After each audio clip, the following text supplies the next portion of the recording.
وأن المساجد لله فلا تدعوا مع الله أحدا وأنه لما قام عبد الله يدعوه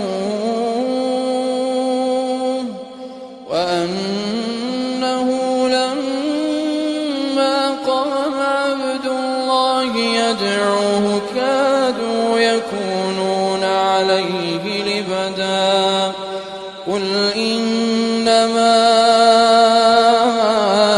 أدعو ربي ولا أشرك به